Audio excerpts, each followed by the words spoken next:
So may nangyaring away nung isang araw na nagte-trending sa social media sa Facebook ng mga tao sa kalye na nag-English, mga grupo-grupo ng mga kabataan na medyo social daw. So nandito tayo para i-analyze yung mga nangyari sa suntukan na ito at titignan natin kung ano yung mga dapat ginawa at yung mga hindi dapat ginawa sa away na ito. So, ako nga pala si Engineer Morgan Sai ng Ilocano Defenders. Ilocano Defenders. Para sa lahat. Ilocano Defenders. Laban sa lahat. So, ito na ang away na i-analyze natin para malaman natin kung anong mga dapat ginawa at yung mga hindi dapat ginawa sa away na ito.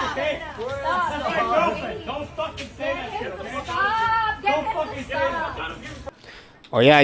Maganda to, no? So, itong babae naka-jacket at naka-jeans, pinipigilan niya yung lalaking kasama niya para i-de-escalate yung away, no? Kasi yung mga iba, minsan, hindi alam kung anong gagawin, nagfi-freeze lang. Ito tama to, de-escalate the fight para ipakalmahin ang sitwasyon, hindi palalain ang sitwasyon. O maganda yun, yung may nakahawak din sa naka-t-shirt na naka-shorts dun sa kamay niya para hilahin siya at ma-de-escalate din ang sitwasyon. Yan ang mga magagandang mga ginagawa dito sa sitwasyon na ito.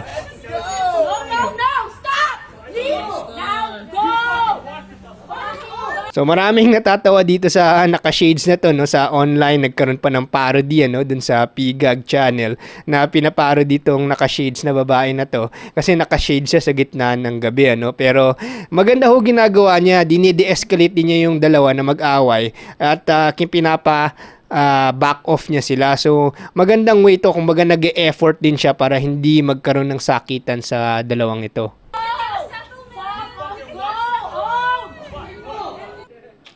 Itong babaeng to, nakaitim, bakit naman siya parang natutuwa pa, Nagvi-video pa siya eh. So parang gusto pa niya gawing content tong nangyayari imbis na tulungan na ma-de-escalate ang sitwasyon. Gusto niya yata mag-trending sa social media eh. Let's go! O teka. Bakit naman sinabi nung dalawang lalaking to, let's go? Anong ibig sabihin nila? Parang let's go, magkasakitan sila? Parang tinutulak tong dalawang kasama nila na magkasakitan?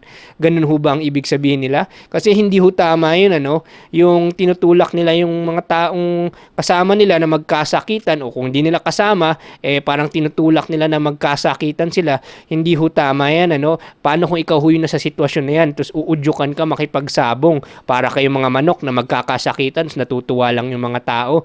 Hindi ho tama yun.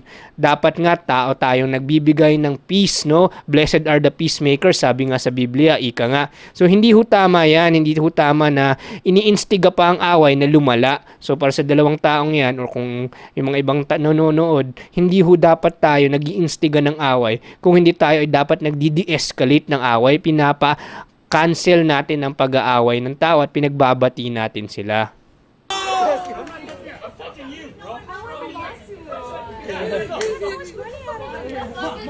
Ayan, nag-fighting stance na yung dalawa, Pero nauna ho nag-fighting stance tong naka-shorts kasi mukhang siya yung galit na galit at mayroon siyang parang gustong gawin dito sa naka-jacket na violente. Kung ano man yung away nila tungkol sa pinag-awayan niya, violence is never the solution, So, tingnan mo kung fighting stance niya, medyo halatang hindi professional fighter ang mga nandito. Siyempre, mga bata lang sila.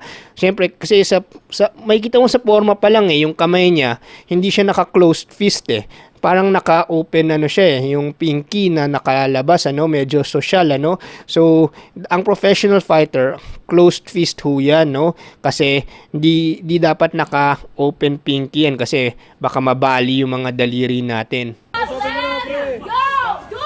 Ito naman naka-jacket, tama ho yung ginawa niya, nahuli lang pero dapat tinaas niya kagad yung dalawang kamay niya nung lumalapit na kagad to na naka-fighting stance. Pero tama ho na, imbis na i-engage niya yung kanyang lead arm o yung kanyang pan-jab arm, dinide-escalate yung tao imbis na gusto niya mauna, dinide-escalate niya para hindi na matuloy yung away, So, tama ho yan, Pero dapat naka-ready ho siya na makipag-away kasi mukhang hindi na maawat tong naka-shorts, Ayun na nga, lumipad na ang suntok nung naka-shorts at buti na lang nailaga nung naka-jacket, Ngayon, paano nailaga nung naka-jacket yung suntok na yun, Kasi, umpisa pa lang, telegraph yung suntok nung naka-shorts, ano? Ano ang nagsabihin ng telegraph? Yung telegraph, ibig sabihin na pro-project or na predict ng tao kung ano yung suntok na gagawin mo. Habang palapit siya, yung kanyang punching arm, kitang-kita yung buwelo na. So, kung ikaw yung nasa kabilang side dun, makikita mo na kung saan papunta yung kamao na yun. Kaya pwede mo nang gawa ng counter moves at mabuti naman at na ilagan nung naka-jacket kasi na-telegraph niya ho yung suntok na yun. Yan, maganda ho yung ginagawa na naka-jacket imbis na mag-counter attack siya kasi yung ibang mga video na napanood ko pagkatapos ilagan yung first punch, nagka-counter punch sila o nagkikick o biglang iga-grappling niya, iti-take down niya, double leg takedown papunta sa lupa tapos bubugbugin yung muka. Yun ho yung mga next possible moves dyan Pero ang ginagawa niya, dinede-escalate pa rin niya. Okay yung ginawa niya para hindi magkasakitan. Kasi ang problema ho pagka nagkaroon na ng kasakitan, nagkabugbugan, yung memoryang ito hindi na niyo makakalimutan At forever baka maghahanap ng paraan gumanti yung kabila dahil sa napahiya siya. So yun ho, maganda ho yung ginawa niya, dinede-escalate pa rin niya kahit na sumugod na at nagtapon na ng suntok yung naunang kalaban. So yun, maganda ho yung ginawa ng mga babae, yung babaeng ito, mukhang kasama niya, pinipigilan na ho siya at tinutulak siya na hindi na matuloy itong away na to para ma-de-escalate na ng tuluyan itong mga umiinit na temperatura dito.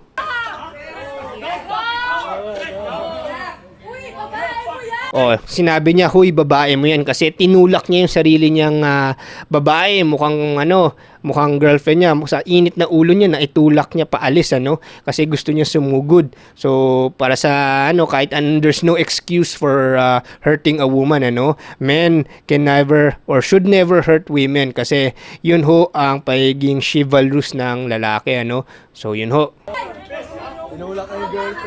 Yun ho, tama ho yung ginawa nung kanyang girlfriend. Hinila na ho siya paalis para lumayo na ho sila sa init ng temperatura.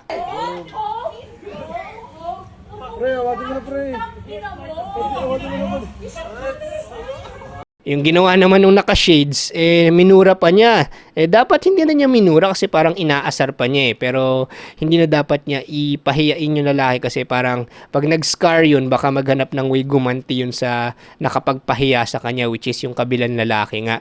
So yun ho ang analysis natin sa araw na ito. At para sa mga nanonood, mag-like, share, and subscribe kayo para mas dumami ang ating pagpapalaganap ng impormasyon dito sa lipunan. Ako nga pala si Engineer Morgan Sai ng Ilocano Defenders. Ilocano Defenders. Para sa lahat. Ilocano Defenders. Laban sa lahat. Ilocano Defenders. Ilocano Defenders.